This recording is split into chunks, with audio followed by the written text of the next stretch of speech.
Se le olvidó tan rápido.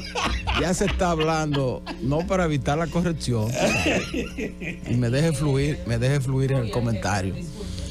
La gente ya está en el 2028. Ay, sí, ingeniero. Increíble, el dominicano le encanta la política.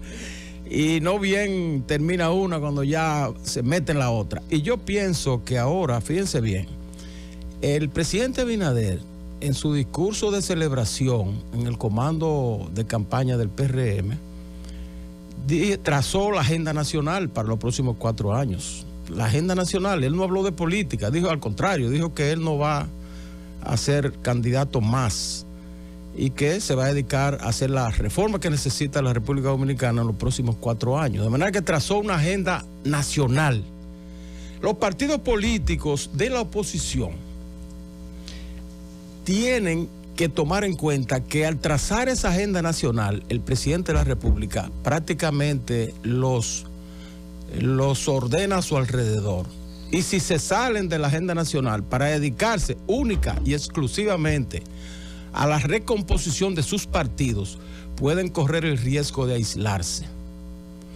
Porque la agenda nacional está por encima de la agenda partidaria. Y es verdad que los partidos como el PLD, por ejemplo, que tuvo una experiencia muy negativa en esta contienda, tiene que reflexionar y dedicarse a analizar las causas por las que ha descendido tanto y buscar la manera de organizarse mejor, de renovarse y de relanzarse de nuevo. Y yo les recomiendo a los compañeros del PLD que estudien la historia del Partido Reformista, que parece que van en el mismo caminito. Y los invito a que estudien la historia del declive del reformismo para que traten de evitar los mismos errores, repetir los mismos errores. Y pueda recomponerse, porque es necesario que la República Dominicana cuente con más de 2 partidos políticos. El bipartidismo nunca es bueno. Y esa es la tendencia siempre en la vida política nacional, a 2 partidos, de los tiempos de Santana, de los azules y los rojos, de los bolos y los coludos, del PRD y el Partido Reformista. Y ahora parece que con el papel que se ganó la Fuerza del Pueblo en estas elecciones, parece que todo apunta a un bipartidismo entre el PRM y la Fuerza del Pueblo. Que puede el PLD, porque todavía no es definitivo que se trasvase el PLD hacia la Fuerza del Pueblo, puede revertir ese proceso y quizás mantenerse en igualdad de condiciones o retomar su condición de partido de oposición. Pero tiene que estudiar lo que le pasó al reformismo. Miren, el reformismo en el 2000, el doctor Balaguer decidió ser candidato para recuperar su partido, porque prácticamente lo había perdido con el endoso que hizo a Leonel Fernández en el 96. Y el doctor Balaguer sacó un 24%. Posteriormente, en las elecciones del 2004, el Partido Reformista, en vez de repetir la candidatura de Jacinto Peinado, que había sido el candidato en el 96, entonces vino con un candidato nuevo, diferente, y echó a un lado a Jacinto Peinado en el 2004. Y en esa ocasión, el Partido Reformista pasó de un 24% en el 2000 a un 8%. Jacinto Peinado se fue, se fue a otro partido, se fue a otras simpatías electorales en ese momento, y el partido prácticamente descendió a la tercera parte de su caudal de votos.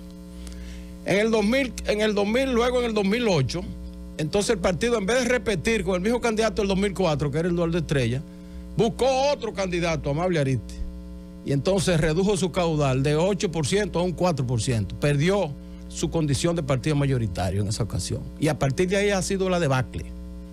La debacle. O sea que yo ubico el PLD en este momento en el 2004, cuando el reformismo sacó el 8%. Ahora el PLD sacó un 10%. Hay una diferencia entre los 2 partidos. El reformismo de aquella ocasión es que ya el doctor Balaguer, su líder natural, había muerto en el 2002.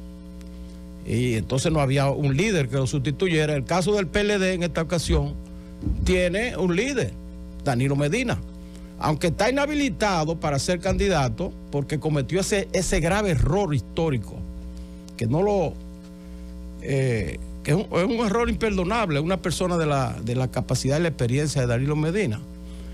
cometió el error de ir a la oposición inhabilitado para ser candidato. Y entonces un partido que tiene su líder inhabilitado no concita simpatías, todo el mundo lo abandona. Entonces tuvo que recurrir a otro candidato, a 2 candidatos más de su partido, que por cierto no fueron muy certeras esas elecciones de candidatos. Uno sacó el 35% y el otro acaba de sacar el 12%, el 10%, o el 12%, ¿no? El 10%, 10.6%. Ahora el PLD tiene el reto de retomar o nuclearse alrededor de su único líder que tiene. Después de la salida de Leonel Fernández, el único líder que tiene, o el máximo líder que tiene el PLD, es Danilo Medina. Aunque esté inhabilitado, si una reforma constitucional ahora lo habilita, que tendría que habilitarlo automáticamente, si le quitan el transitorio a la Constitución, pues Danilo Medina podría encabezar, protagonizar la recomposición del PLD. Independientemente de todo lo que le dilgan y eso, sus adversarios, que esto, que lo otro, pero un líder del partido, el presidente del partido está ahí presente. Tiene una hoja de gobierno defendible, ¿verdad? Con sus luces y sus sombras que puede reivindicar.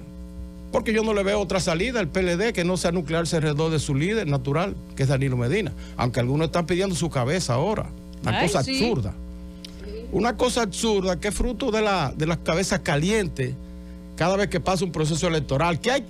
Yo oí uno que dijo que tiene que renunciar el comité político entero, incluyendo al presidente. Pero si renuncian todos, no hay nada ya. Eso viene del litro de la República. Si todos renuncian, entonces se queda en cero. Porque los partidos se reconstruyen en base a lo que hay, no en base a cero, sino en base a lo que hay, entonces se van recomponiendo poco a poco. De manera que esa es la situación del PLD. Pero en iguales condiciones o peores condiciones se encuentran otros partidos tradicionales como el PRD y el Partido Reformista, que ya llegaron al piso, más bajo de ahí no pueden llegar.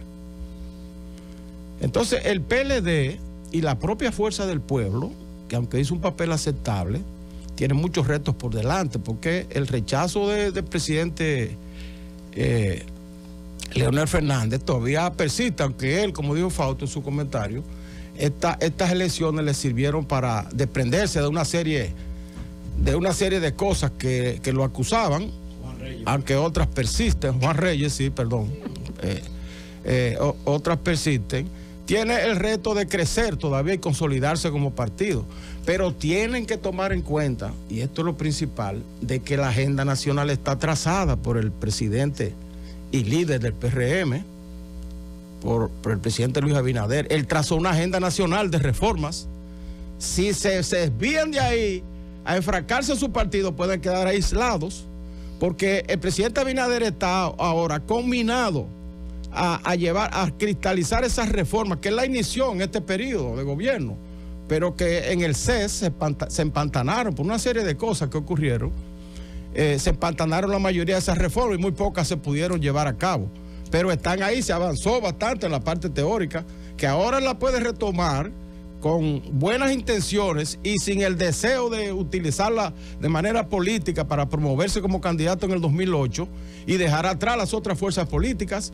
El PRM tiene ante sí un solo reto importante, que es el de monitorear o el de arbitrar de manera exitosa la lucha interna que le viene ahora, porque ante el desprendimiento del presidente Abinader de que no será candidato más, ahí van a surgir más de una decena de proyectos individuales que el PRM va a tener que saber arbitrar y decantarlo de tal manera que pueda reducirlo a 2 o máximo 3 aspirantes y hacer una convención exitosa sin desprendimiento, y ahí puede efectivamente seguir siendo una opción de poder. Irinia tocaba un punto que es importante para el PRM, y es que ese anuncio que hizo el presidente Abinader de que en los próximos días va a reunir a sus presidenciables, no sé con qué criterio lo va a hacer, porque ahí todo el que tiene un cargo ya tiene un proyecto presidencial. Y tiene el reto el presidente de reunirlos y decirle, plantearle el dilema de si quieren ser o funcionarios o cabezas de un proyecto presidencial para el 28. Bueno.